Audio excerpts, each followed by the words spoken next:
Hi, welcome to my channel.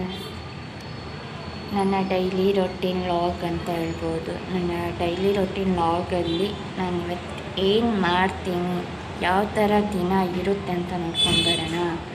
ಏನಿಲ್ಲ, non veg ತರೋಣ ಅಂತ ಹೋಗ್ತಿದ್ದೀನಿ. ನಾನ್ ವೆಜ್ ತಂದು ಸ್ವಲ್ಪ ನಾನ್ ವೆಜ್ ಮಾಡಿಕೊಂಡು ತಿನ್ನೋಣ. ವರ್ಷ ನಾನ್ ವೆಜ್ ಮಾಡ್ಕೊಂಡು ತಿನ್ನೋಣ ಅಂತ ಹೋಗ್ತಿದ್ದೀನಿ, ತರೋಣ ಅಂತ. ಏನಿಲ್ಲ, ನಮಗೆ ನಿಯರಲ್ಲೇ ಒಂದು ಶಾಪ್ ಇರೋದ್ರಿಂದ ನಾವು ಅಲ್ಲಿಗೆ ಹೋಗ್ತೀವಿ ಡೈಲಿ.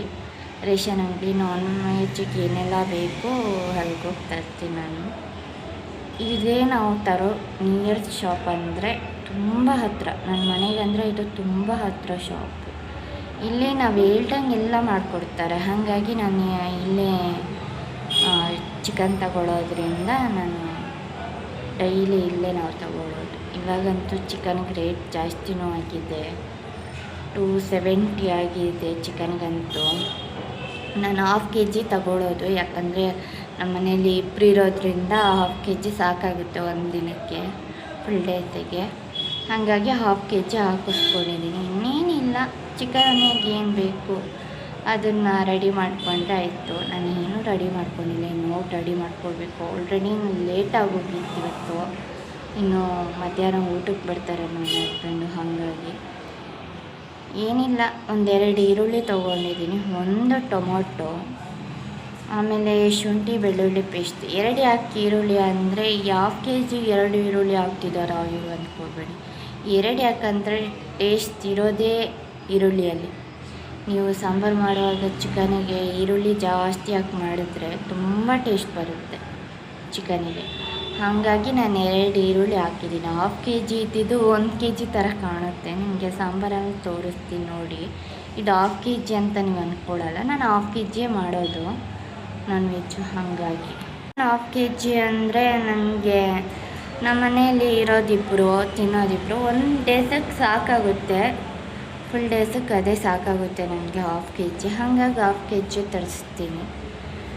ಇನ್ನೇನಿಲ್ಲ, ಇದಕ್ಕೆ ಮಸಾಲೆ ಎಲ್ಲ ಹಾಕ್ಕೊಂಡು ಬೇಗ ಕುಕ್ಕಿಂಗ್ ಮಾಡಿದ್ರೆ ಆಯಿತು, ಬೇಗ ಆಗುತ್ತೆ. ಇದು ಬ್ಯಾಚುಲರ್ಸ್ ಕುಕ್ಕಿಂಗ್ ಅಂತ ಹೇಳ್ಬೋದು. ಆ ಥರ ಊರಲ್ಲೆಲ್ಲ PG ಇಡ್ತಾರೆ, ಅಂಥವ್ರಿಗೆ ಇದು ಬೆಸ್ಟು. ಯಾಕೋ ನಾನ್ ವೆಜ್ ತಿನ್ನಬೇಕು, ಅವರಪ್ಪ ನಾನ್ ವೆಜ್ ತಿನ್ನಬೇಕು ಅಂದಾಗ ಈ ಥರ ಮಾಡಿಕೊಂಡ್ರೆ ಬೆಸ್ಟು. ಹಾಗಾಗಿ ನಾನು ಜಾಸ್ತಿ ಈ ಥರ ಸಿಂಪಲಾಗಿ ಮಾಡ್ಕೊಳಕ್ಕೆ ನೋಡ್ತೀನಿ. ಯಾಕಂದರೆ ಸಿಂಪಲಾಗಿ ಮಾಡಿದ್ರೆ ನಮಗೆ ರೆಸ್ಟು ಸಿಗುತ್ತೆ, ಬೇಗ ಆಗುತ್ತೆ. ಅದಕ್ಕೆ ಏನೂ ಬೇಡ, ನಾನು ಹೇಳ್ದಾಗೆ ಸಿಂಪಲಾಗಿ ಮಾಡ್ಬೋದು ಅಷ್ಟೇ.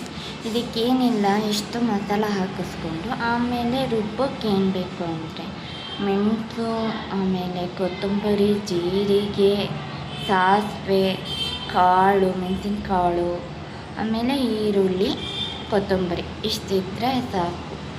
ಇನ್ನು ಬಾಣಲಿಗೆ ಏನೆಲ್ಲ ಬೇಕು ಅಂದರೆ ಈ ಚಿಕನ್ ಅದಕ್ಕೆಲ್ಲ ಹುರ್ಕೊಳ್ಳೋಕ್ಕೆ ನಾನೀಗ ಕಟ್ ಮಾಡಿದ್ನಲ್ಲ ಅದನ್ನೆಲ್ಲ ಹಾಕ್ಕೊಂಡು ಚಿಕನ್ ಹಾಕಿದ್ರೆ ಆಯಿತು. ಸಿಂಪಲ್ ಕುಕ್ಕಿಂಗ್ ಅಂತ ಹೇಳ್ಬೋದು. ನಾನು ಜಾಸ್ತಿ ಹಿಂಗೆ ಮಾಡ್ತೀನಿ ನಮ್ಮೂರ ಸ್ಟೈಲಲ್ಲೇ. ಹಾಗಾಗಿ ಈ ನಮ್ಮ ಸಿಂಪಲ್ ಕುಕ್ಕಿಂಗ್ ಒಂದು ಚಿಕ್ಕದಾಗಿ ವ್ಲಾಗ್ ಮಾಡಿದ್ದಕ್ಕೆ ಸಬ್ಸ್ಕ್ರೈಬ್ ಮಾಡಿ, ಪ್ಲೀಸ್ ಲೈಕ್ ಮಾಡಿ.